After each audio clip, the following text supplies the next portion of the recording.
entre le produit du tourisme marocain tel qu'il a été fait, tel qu'il a été mis en place, et la population marocaine qui veut faire du tourisme au Maroc, il y a un passif à régler. Et le passif, il ne date pas de maintenant, il date depuis 20 ans, depuis 30 ans. Vous savez, quand pendant des années, vous avez réservé un produit à une élite, entre guillemets, cette élite, c'était les étrangers qui avaient le droit de rentrer. C'est un apartheid qui ne dit pas son nom. Le tourisme de masse, aujourd'hui, il faut oublier. D'ailleurs, cette pandémie va nous apprendre à ne plus traiter les gens en masse.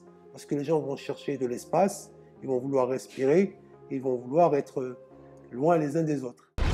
On ne peut pas lâcher prise du jour au lendemain une destination comme la destination Marrakech en particulier et la destination Maroc en général, parce qu'il y a d'autres villes qui sont capables de rebondir. La ville d'Agadir aujourd'hui est en train de se faire un lifting total.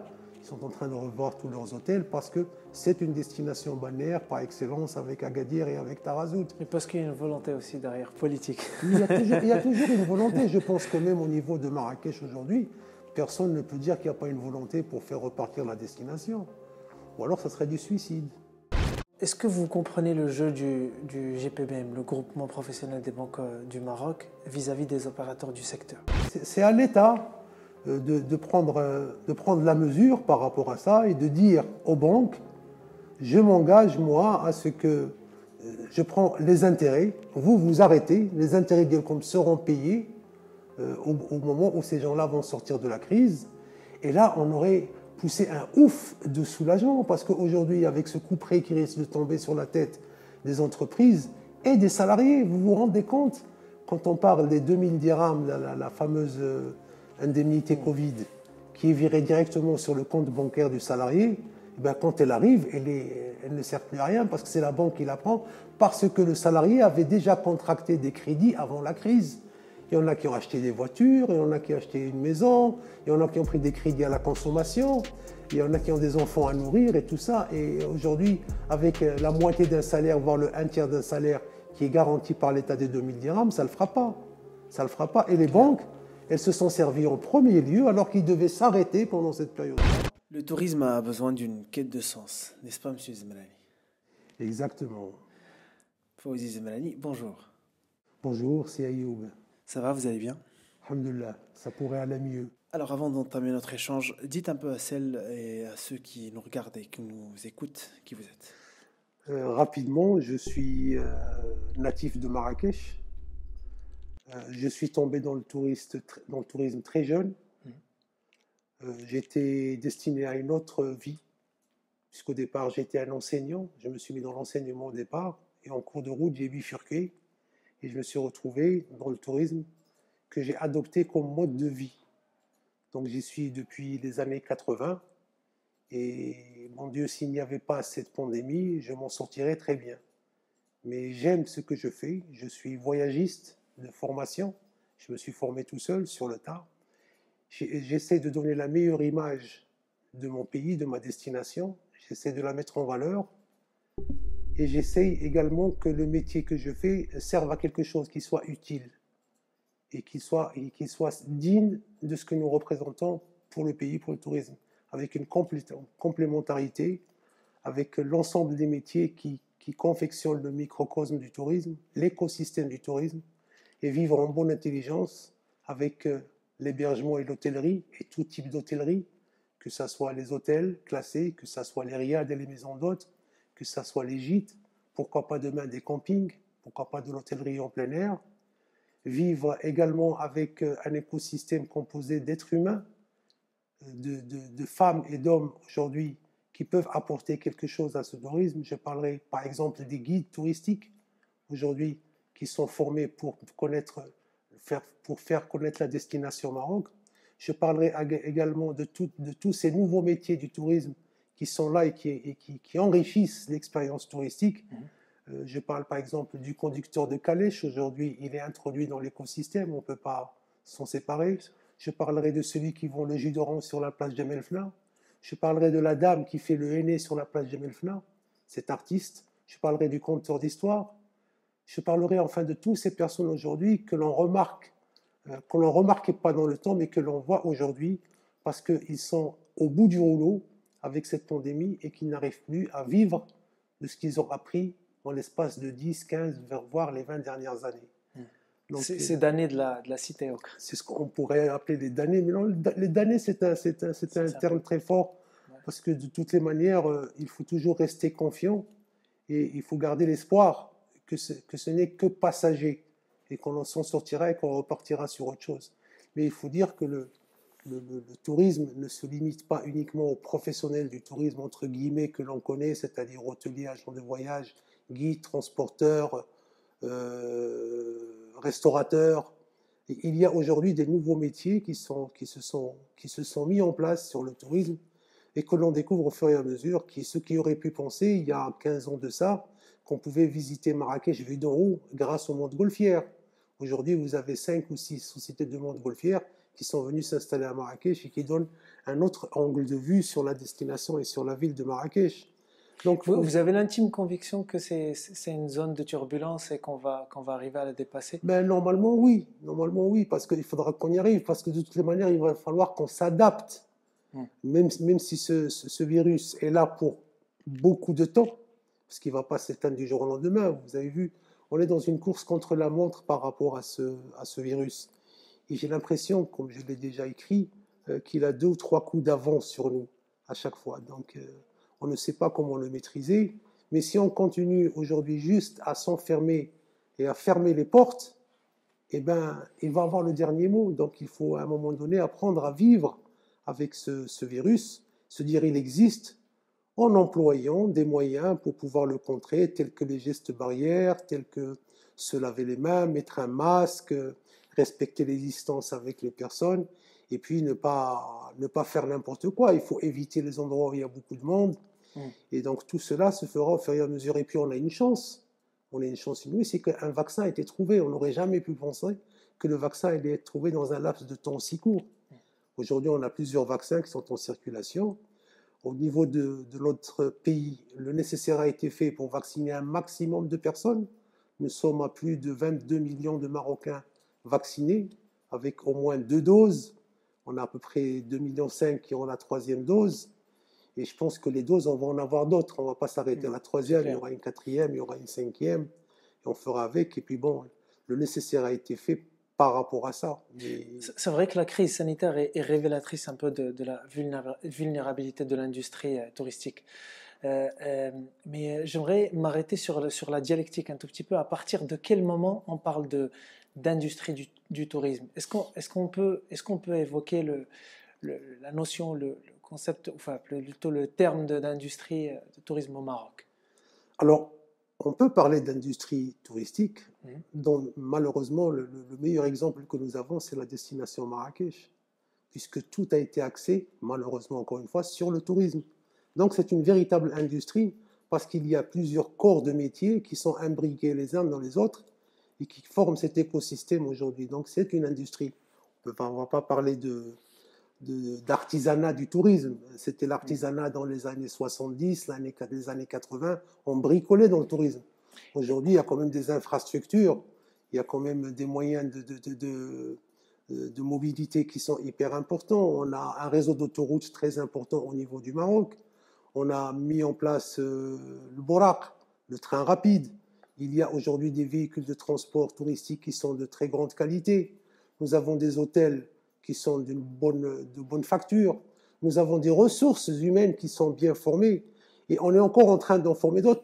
Pendant cette période de crise, les gens ne sont pas restés les bras croisés. Moi-même, j'ai eu à me mettre en apnée avec la jeunesse marocaine au sein de cette communauté de start-upers, de jeunes personnes aujourd'hui qui sont en train de réfléchir et de réfléchir très vite à trouver des solutions pour justement rester en contact avec la clientèle extérieure. Et donc comment on pourrait qualifier du coup une industrie qui a du mal à se réinventer? Elle n'a pas de mal à se réinventer. Nous sommes mis à part le volet incubateur, nous sommes en mutation tous les jours que Dieu fait. On n'est pas du tout statique, on est en mutation par la force des choses. Parce que c'est une question de survie. Vous savez, quand vous devez survivre, vous êtes obligé de vous réinventer.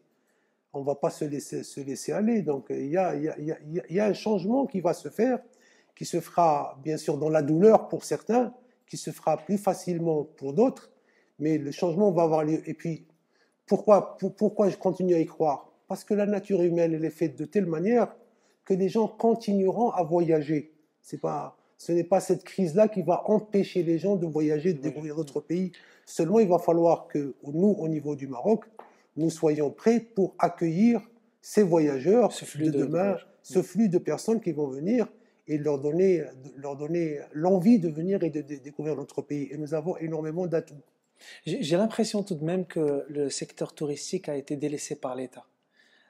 On va faire un peu de politique. Pourquoi l'État ne s'occupe pas du tourisme comme il le fait avec l'industrie?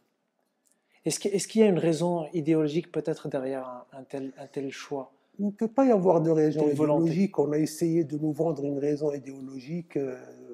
Dans la dernière décennie, on a parlé de gens qui ne voulaient pas que le tourisme se développe pour des raisons idéologiques, justement. Aujourd'hui, on se rend compte que nous avons un nouveau gouvernement avec de nouveaux ministres, avec de nouvelles personnes aujourd'hui. Mais qu'est-ce qu'ils ont fait jusque-là?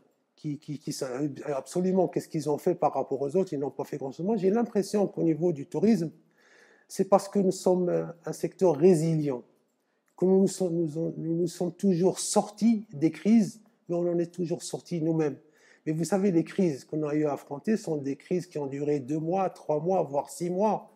Mais lorsqu'une crise dure pratiquement 2 années, elle va laisser des traces, elle va laisser des stigmates. Et ça serait malheureux aujourd'hui que le gouvernement actuel ne puisse pas prendre en considération quand même cet écosystème qui ne se limite pas, encore une fois, aux seuls acteurs du tourisme connus, que l'on a dénombrés parce qu'ils sont inscrits à la CNSS comme tel, à qui on a donné un pécule de 2000 dirhams par mois pour les accompagner. Non, c'est un écosystème qui est beaucoup plus riche, beaucoup plus nombreux que ça. Et aujourd'hui, ça serait dommage de le laisser partir. Est-ce qu'il y a une philosophie derrière la vision touristique, pardon? Je ne sais pas si c'est une philosophie, mais moi je suis factuel. Le Maroc n'a pas tellement de possibilités aujourd'hui pour sortir de la pauvreté. Et je pense que le secteur du tourisme est un secteur aujourd'hui qui est capable de donner d'abord de la visibilité à la jeunesse, de donner envie aux gens d'entreprendre, de faire des choses. C'est le seul secteur où on peut entreprendre très vite.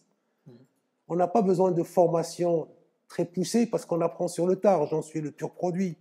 Comme je vous l'ai dit au départ, je n'étais pas destiné pour le tourisme, mais on apprend très vite et on s'adapte à la demande, on s'adapte à ce que demande la clientèle. Et aujourd'hui, avec les nouvelles techniques qu'il y a, on sait ce que veulent les gens. Vous n'avez qu'à regarder sur les réseaux sociaux, vous n'avez qu'à voir sur YouTube, sur TikTok, sur WhatsApp, le nombre de photos qui sont développées. Les gens sont devenus des artistes, sont devenus des virtuoses de la photo et de la vidéo. Et donc, il y a des choses pour apprendre maintenant très très vite ce que recherchent les gens, ce que veulent les gens, et être en mesure de leur apporter. Nous sommes dans un siècle où les choses vont beaucoup très vite, beaucoup trop vite parfois, mais je sais qu'il y a des gens aujourd'hui qui sont capables de s'adapter, et on a une jeunesse qui est capable de s'adapter à cela et pouvoir mener le train du tourisme. Donc c'est pour ça que je ne parlerai pas de philosophie parce que je suis très terre à terre.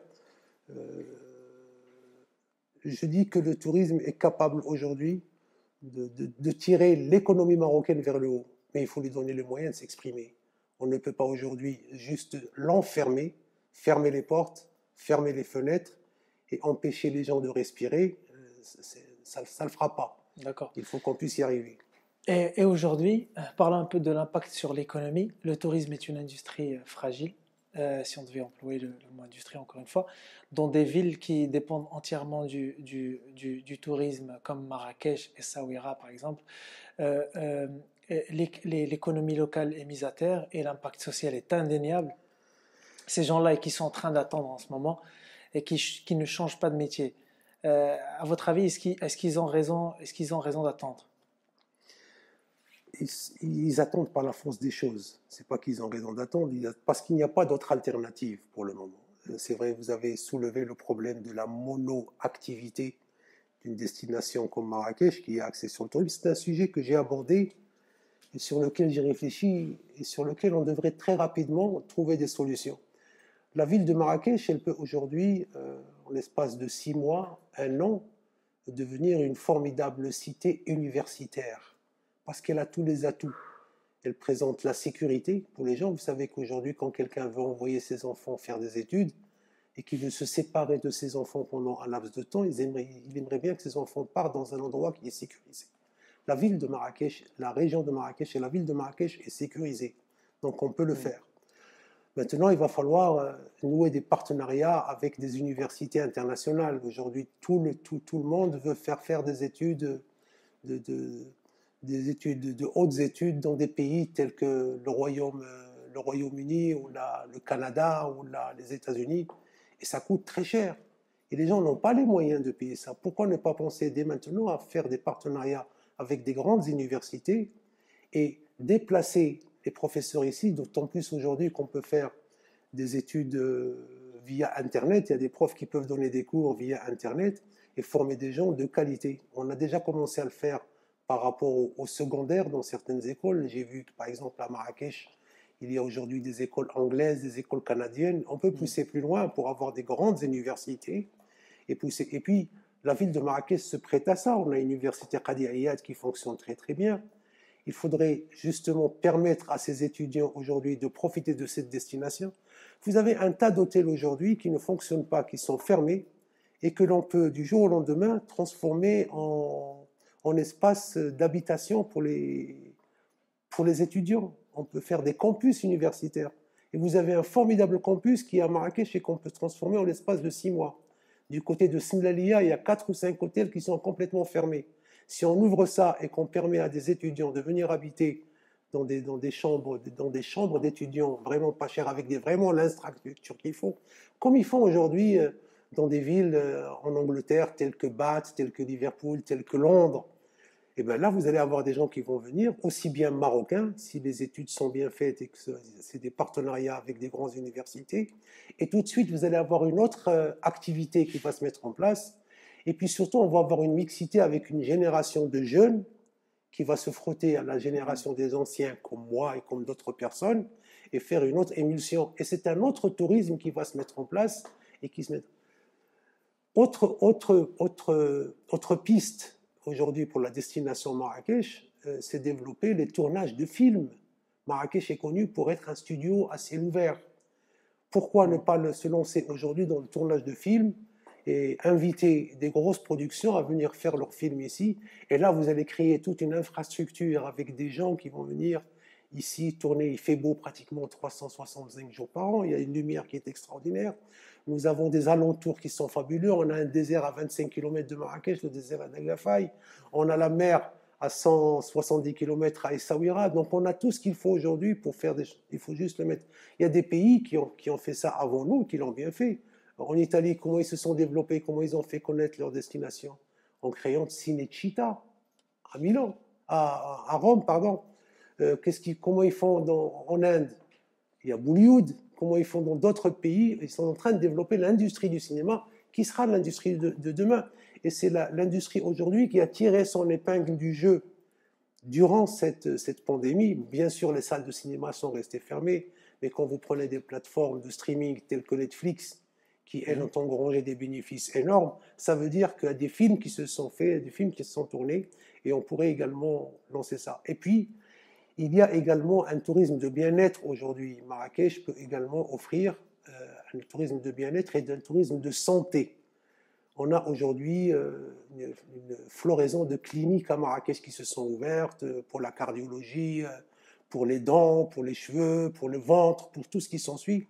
Et donc aujourd'hui, la destination Marrakech pourrait être une alternative pour les gens qui veulent se faire soigner des soins de qualité, qui peuvent le faire à Marrakech tout en profitant de la bonne destination et des prix qui ne sont pas très chers. Donc ça, c'est 3 pistes qu'on peut développer très rapidement au niveau de cette destination et ne pas rester uniquement dépendant d'un tourisme, comme on l'a vu dans le temps, un tourisme de charter, des charters qui arrivent, qui déversent des clients, qu'on enferme dans un hôtel pendant une semaine et qu'on fait repartir. Donc il y a des choses à faire par rapport à ça. Très bien, on va revenir un tout petit peu sur la la crise actuelle. Et j'entends des acteurs dire, et je lis un peu dans des journaux, dans des sites, sur des médias, que euh, le, le, le- le tourisme doit apprendre à gérer la crise. Ça veut dire quoi, ça? Bah, franchement, ceux qui disent si le tourisme doit apprendre à gérer la crise, si nous sommes encore vivants aujourd'hui, après 22 mois de crise, c'est que nous avons appris à gérer la crise. Mais on ne peut pas aller au-delà de ça. Donc, au bout d'un moment, il faudrait que le relais soit pris par l'État. Et l'État avec un grand E. C'est-à-dire qu'il faut qu'ils se disent quand même, voici une industrie aujourd'hui qui a pu démontrer qu'il était capable de drainer des devises pour ce pays.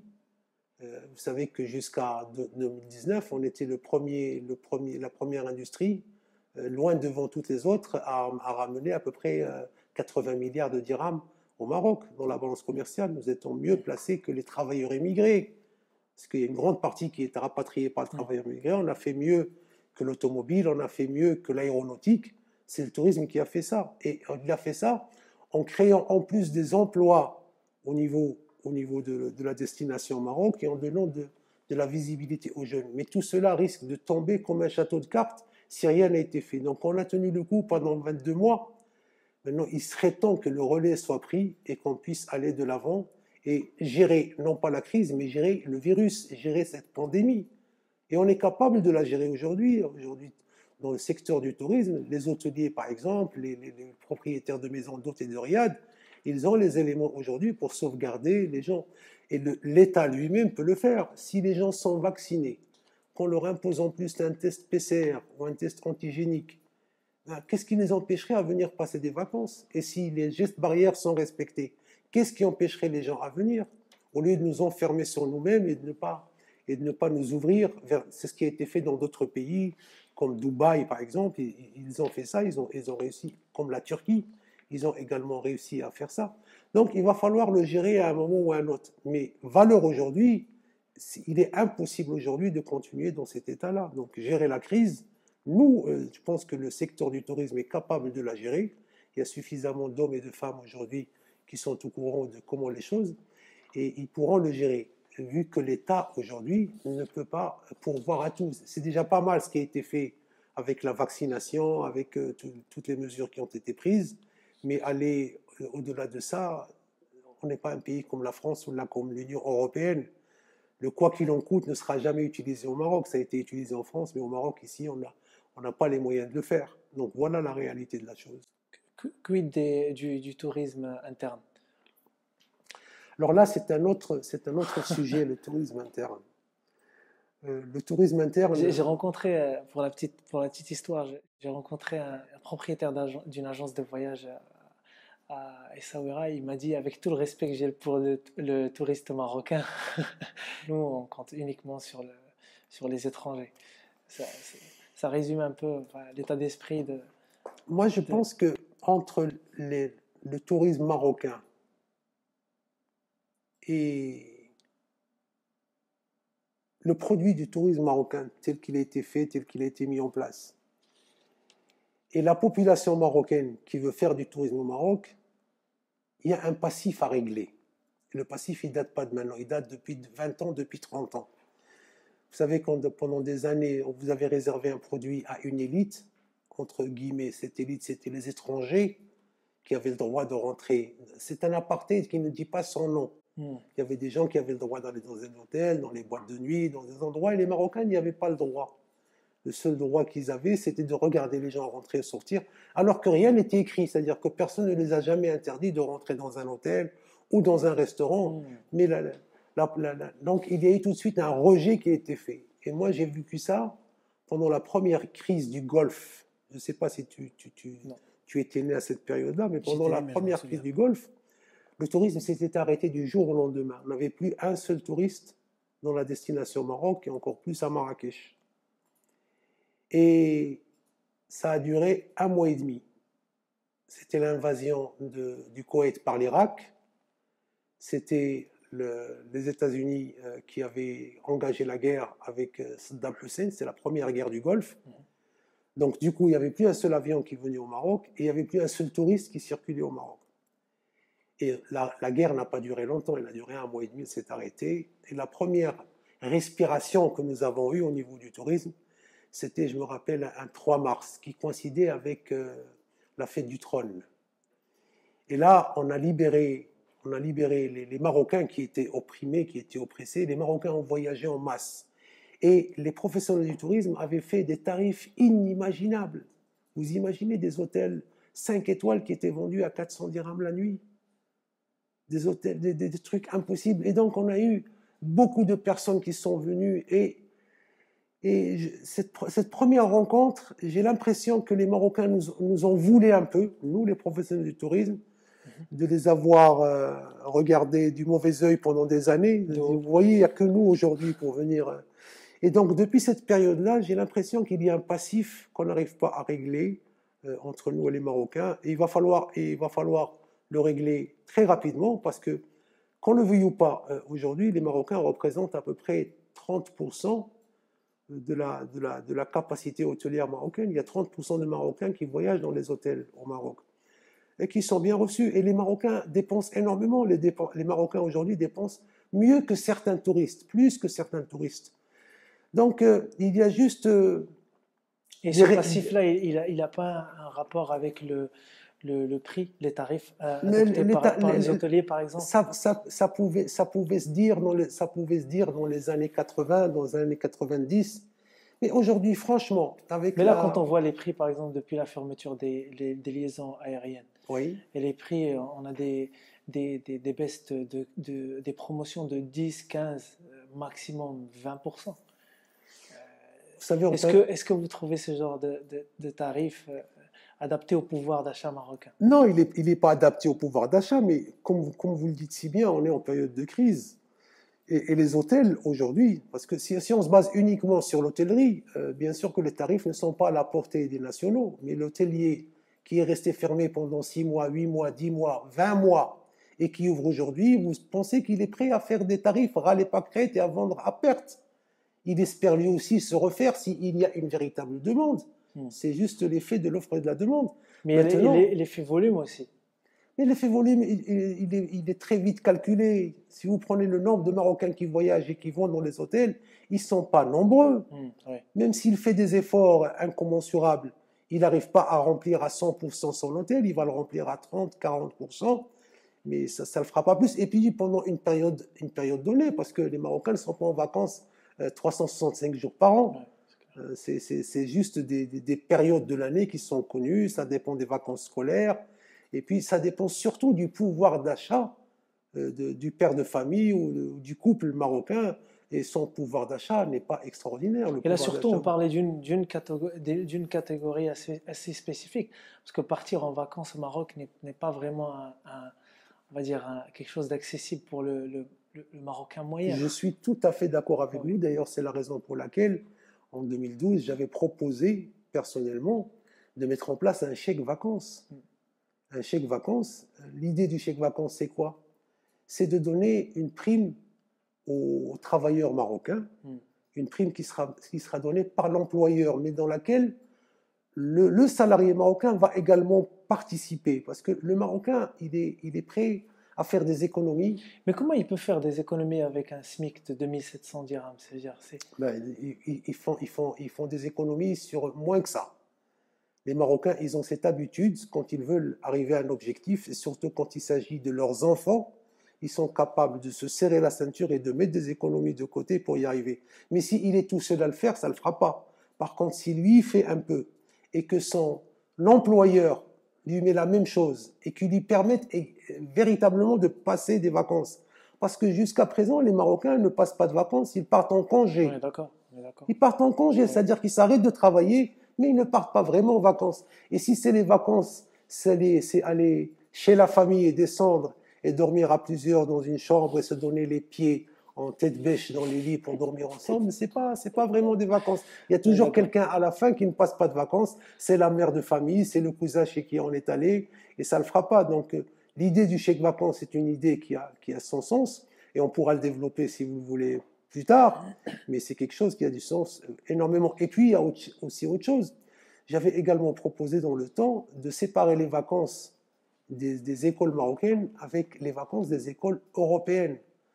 Parce que quand les gens sortent en vacances en même temps que les écoles européennes et qu'en même temps ils se retrouvent nez à nez avec les touristes étrangers, il ne peut pas y avoir deux prix dans un salon. On ne va pas faire un prix pour les Marocains. Déjà, faire un prix pour les Marocains dans un hôtel, les touristes ne le comprendraient pas. Par contre, jouer sur les périodes et faire un allongement des vacances, c'est-à-dire que toutes les régions du Maroc ne sortent pas en même temps en vacances. Quand il y a 3 zones de vacances, et déjà vous allongez la période des vacances pour un hôtel et il sait qu'il va vendre 3 semaines au lieu de vendre une, donc il va faire un tarif par rapport à ça. Et donc on va y arriver. Et puis, petit à petit, en France, les choses ne se sont pas faites du jour au lendemain. Ce n'est pas pour rien que c'est la première destination touristique du monde. Et les Français voyagent énormément à l'intérieur de la France. Et aujourd'hui, les Espagnols également voyagent énormément à l'intérieur de l'Espagne. Et l'objectif aujourd'hui, c'est de faire voyager les Marocains à l'intérieur du Maroc, parce que ça sera les meilleurs ambassadeurs demain pour la destination Maroc. Très bien. Je vais juste vous interpeller par rapport à un chiffre. Pourquoi en 2010, qui a décidé de doubler le nombre de touristes en termes d'objectifs? Écoutez, moi j'ai assisté à cette période-là. C'est comme Vision 2010. En fait, quand on a parlé Vision 2010, 10 millions de touristes, c'est parce que ça sonnait bien. L'objectif n'était pas 10 millions de touristes, c'était de doubler la capacité d'abord en hébergement du Maroc, parce qu'on avait très peu de lits. Et qu'une destination ne devenait vraiment destination que lorsqu'il y avait une masse critique de chambres. Parce que quand vous ameniez un tour opérateur et que vous lui dites, et les tours opérateurs tels qu'on les percevait dans l'ancienne décennie, et que vous lui dites, voilà, j'ai une destination à vendre, il vous dit combien vous avez de lits, vous lui dites, j'ai 4000 lits ou 5000 lits, il dit, monsieur, oubliez, moi je ne parle pas avec vous à partir de là, moi j'ai besoin d'énormément de lits. Donc il a d'abord fallu s'équiper en lits, parce qu'on arrivait tout de suite au bout. Dans les années 2000, dans les années 80-90, à Marrakech, on passait des semaines et des semaines de surbooking. On n'avait pas de quoi satisfaire la demande, parce qu'il n'y avait pas suffisamment de lits. Donc on jonglait avec le peu de lits qu'on avait, avec des gens qu'on faisait voyager d'une ville à l'autre pour pouvoir occuper l'ensemble des lits. Donc la vision 2010, c'était d'abord de créer un produit, de mettre en place suffisamment de capacités litières pour pouvoir demain aller faire la cour aux grands tour opérateurs pour venir au Maroc. Et bon, bien sûr, ça sonnait bien, l'objectif de 10 millions de touristes, on ne l'a pas atteint en 2010, on a atteint 6-7 millions, je crois, à cette période-là, c'était pas mal, et on devait le faire, on devait faire ces 10 millions de touristes avec du balnéaire, parce que n'oubliez pas que pendant toutes ces années-là, le Maroc avait un seul produit, c'était le produit des villes impériales.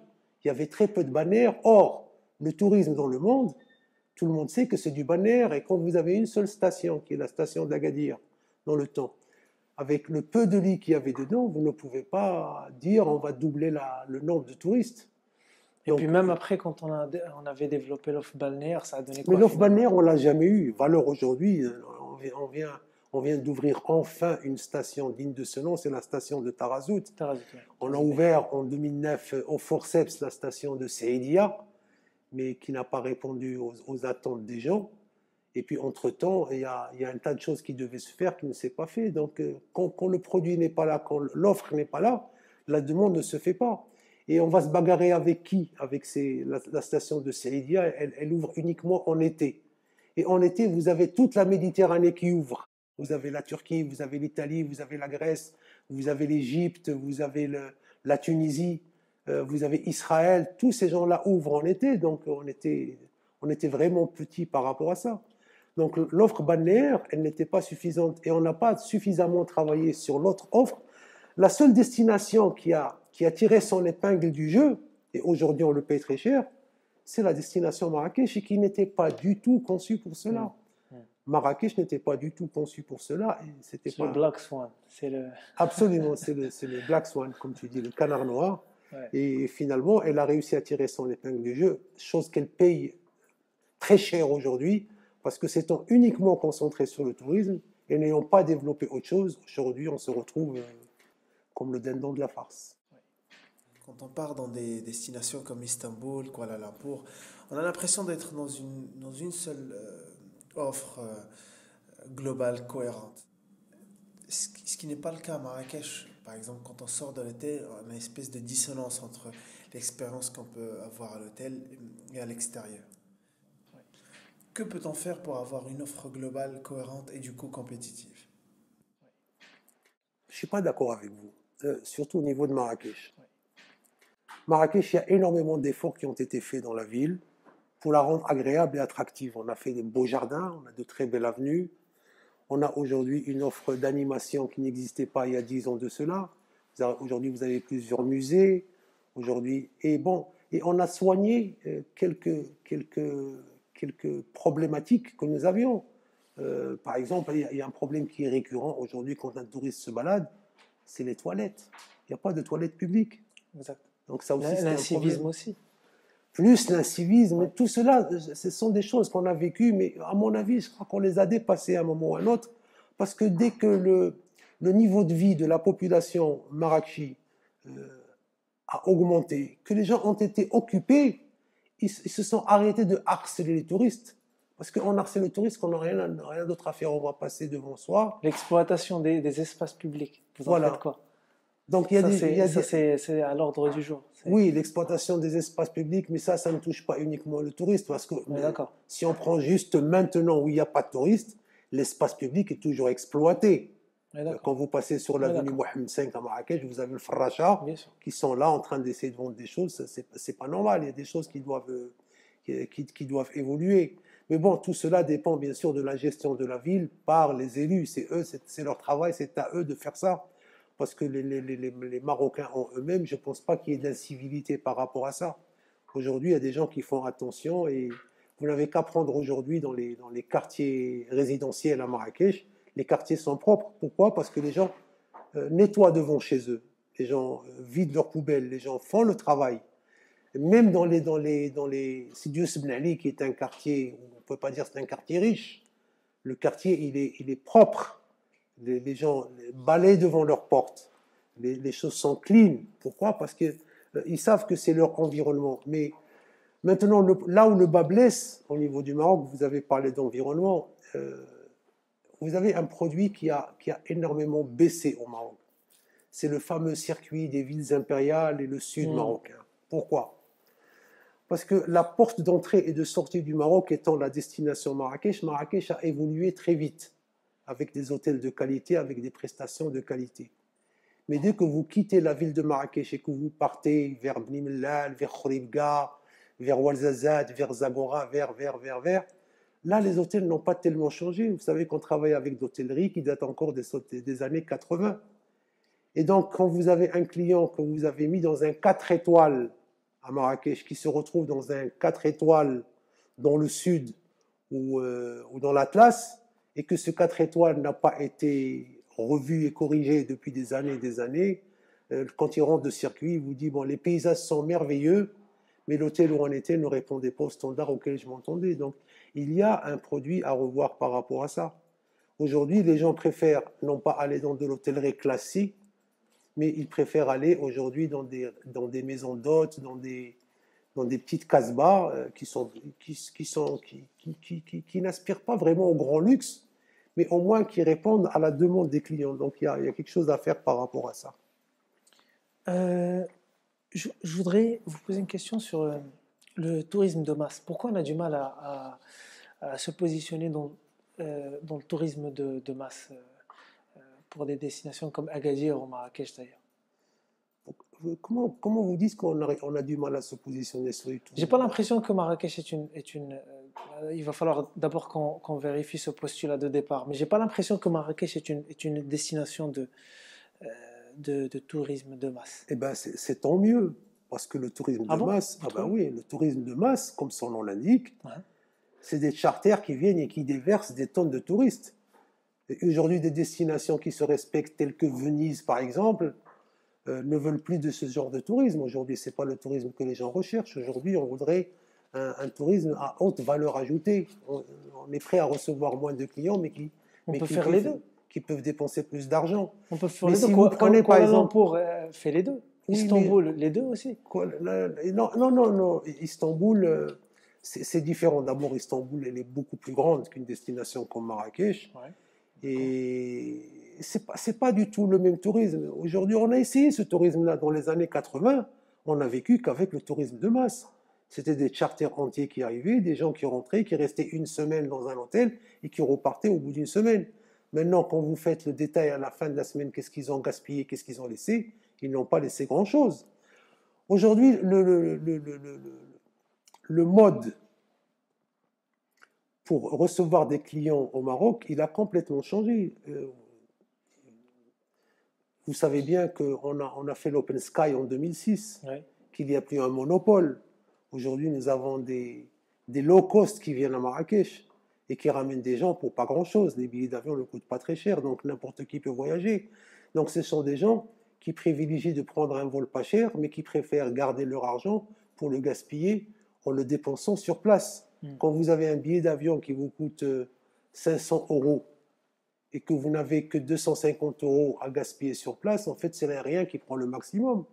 Or, aujourd'hui, on a une clientèle de qualité qui vient et qui séjourne dans des hôtels de qualité ou des riads ou des maisons d'hôtes, qui se baladent, qui sort le soir, qui vont dans les restaurants. Ça, c'est le genre de clientèle qu'il va falloir aujourd'hui drainer de plus en plus. Mais le genre de clients qui viennent et qui s'enferment dans un hôtel sans gaspiller beaucoup d'argent, où tout est payé à l'avance. Ils sont soit en all inclusif, c'est-à-dire qu'ils ont tout payé, et ils n'ont plus rien à gaspiller sur place. Ils ne font pas vivre l'artisanat, ils ne font pas vivre les souks, ils ne font pas vivre les restaurants à l'extérieur. C'est un peu ce qui a tué Agadir. La ville d'Agadir a été tuée par rapport à ça. Donc aujourd'hui, il va falloir réfléchir à un autre type de clientèle qui pourrait venir. Enfin, en tout cas, c'est ma perception de choses. Le tourisme de masse, aujourd'hui, il faut oublier. D'ailleurs, cette pandémie va nous apprendre à ne plus traiter les gens en masse. Parce que les gens vont chercher de l'espace, ils vont vouloir respirer, ils vont vouloir être loin les uns des autres. Est-ce qu'on parvient à fidéliser des touristes quand ils arrivent au Maroc? Alors, c'est une question à laquelle il est très difficile de répondre. Depuis quelque temps, on commence à avoir une clientèle qui se fidélise petit à petit sur la destination Maroc et plus particulièrement sur la destination Marrakech. Il y a des gens qui viennent et qui reviennent. D'abord, il y a une grande partie qui s'est installée à Marrakech, qui fait des allers-retours très fréquents. Il y a beaucoup de gens qui viennent fêter des événements à Marrakech et qui ramènent leurs amis. Il y a beaucoup de gens qui ont encore envie de venir s'installer ici ou avoir un pied-à-terre sur place. Et ce sont des gens qui parlent beaucoup de la destination Marrakech. Dans le tourisme qu'on avait dans les années 80-90, et où on était très dépendant des tour opérateurs, les tour opérateurs, c'est eux qui avaient la parole, c'est eux qui décidaient si les gens devaient venir ou pas. Donc c'est eux qui programmaient les vols. Et chaque année, ils proposaient de nouvelles destinations à leurs clients. C'est un peu le problème également qu'on pourrait avoir aujourd'hui avec les low cost, les compagnies low cost. Parce que le gros problème d'une compagnie low cost, c'est que le client, en fait, il est d'abord client de la compagnie low cost avant d'être client de la destination. Donc quand il cherche à voyager, la première des choses qu'il cherche à régler, c'est son billet d'avion. Et il va donc chercher la destination qui coûte le moins cher quand il rentre et qu'il fait sa recherche sur un moteur de recherche. Il va voir quelles sont les offres qui sont proposées sur quelle destination. Et c'est par rapport à ça qu'il choisit après sa destination de séjour, et non pas l'inverse. C'est-à-dire, Et donc aujourd'hui, en fait, les gens avec qui nous travaillons, les compagnies low cost avec qui nous travaillons, tant qu'ils auront un intérêt sur le Maroc, c'est-à-dire à faire venir des gens au Maroc, eh bien, ils continueront à nous programmer. Et là, c'est là où nous, Marocains, on a vraiment un travail à faire aujourd'hui, c'est l'attractivité de la destination. Parce que si on travaille le produit et qu'il soit incontournable, et que les gens doivent venir absolument parce qu'il y a des choses qui se passent, et faire de la véritable promotion de cette destination, promotion qui est faite aujourd'hui par l'Office national marocain du tourisme, mais qui demain sera faite par les Instagrammeurs, qui sera faite demain par les influenceurs. Ce sont des gens qui parlent de la destination, et bien les gens se disent, tiens, il faut aller dans cette destination parce que c'est là que ça se passe, c'est là où les choses se font. Il faut faire des événements, il faut faire de l'animation, il faut faire des choses pour que les gens puissent venir. Et là, vous aurez un taux de retour beaucoup plus important que ce que vous avez aujourd'hui. Et c'est eux qui vont dicter à ces gens-là en se disant, nous, on veut partir dans cette destination, et là, on aura gagné le pari. Mais jusqu'à présent, ce n'est pas nous qui maîtrisons le voyageur. Le voyageur, il est maîtrisé aujourd'hui par les compagnies aériennes. Si demain, la compagnie aérienne décide de déprogrammer votre destination, eh bien, le client ira avec la compagnie aérienne ailleurs. Sinon, on a d'autres indicateurs clés qui nous permettent un peu de voir où on se situe par rapport à d'autres pays, comme par exemple combien dépense un touriste en moyenne. Au Maroc, on dépense dans les $600, c'est ça? 600, à peu près, oui, $600. $600 contre une moyenne mondiale de $900. Non, il y a des pays qui font moins que nous. Il y a des pays qui font plus que nous. La moyenne mondiale. La moyenne mondiale est de 900. Parce que nous avons également une durée de séjour qui n'est pas très grande. Oui, 3 jours. Un touriste qui vient au Maroc, il reste 3 jours et demi. Alors que dans les années 80, la moyenne de séjour était de 5 jours et demi, voire parfois 7 jours. D'accord. Et donc et c'est là où c'était intéressant. Davantage de la moyenne à cette époque. Voilà. Ouais. D'accord, très bien. Et donc, oui. Alors, je vais voir si j'ai une dernière question. Oui, dernière question par rapport aux IDE, parce que j'ai échangé avec pas mal d'opérateurs, hôteliers, restaurateurs, mais surtout les opérateurs hôteliers, et j'ai l'impression que les IDE dans le tourisme sont déjà en berne, c'est un constat, mais les investisseurs ils sont en train de fuir la destination. Le Maroc, on va dire, ou une destination comme Marrakech.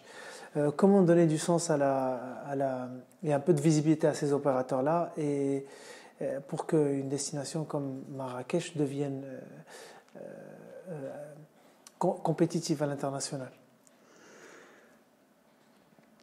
Je pense que c'est, encore une fois, je reviens à une question d'attractivité.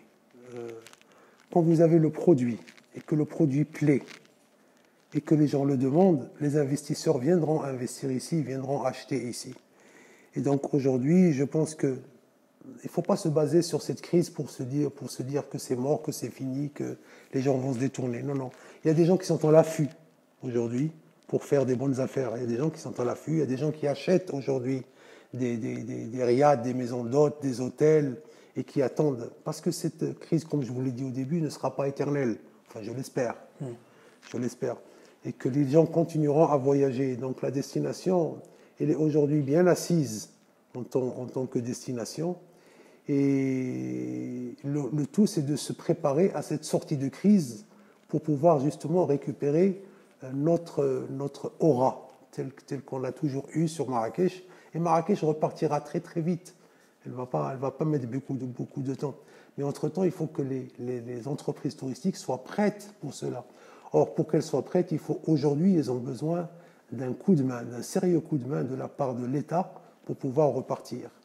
Et le coup de main doit venir aujourd'hui par un accompagnement de ces entreprises qui sont en train de souffrir. Il y a des choses que l'État peut faire aujourd'hui, que ce soit sur le plan fiscal, que ce soit sur le plan bancaire, que ce soit sur le plan comment dirais-je, social. Il y a tellement de choses à faire aujourd'hui parce qu'on ne peut pas lâcher prise du jour au lendemain une destination comme la destination Marrakech en particulier et la destination Maroc en général, parce qu'il y a d'autres villes qui sont capables de rebondir. La ville d'Agadir aujourd'hui est en train de se faire un lifting total. Ils sont en train de revoir tous leurs hôtels parce que c'est une destination balnéaire par excellence avec Agadir et avec Tarazout. Et parce qu'il y a une volonté aussi derrière, politique. Il y a toujours une volonté. Je pense que même au niveau de Marrakech aujourd'hui, personne ne peut dire qu'il n'y a pas une volonté pour faire repartir la destination. Ou alors ça serait du suicide. Dernière question. Est-ce que vous comprenez le jeu du GPBM, le groupement professionnel des banques du Maroc, vis-à-vis des opérateurs du secteur? Alors, qui ne peuvent rien contre cette crise et dont ils sont victimes. Je vais vous dire une chose. Lorsqu'on a signé un contrat programme avec l'État marocain l'année dernière, il y avait 27 mesures.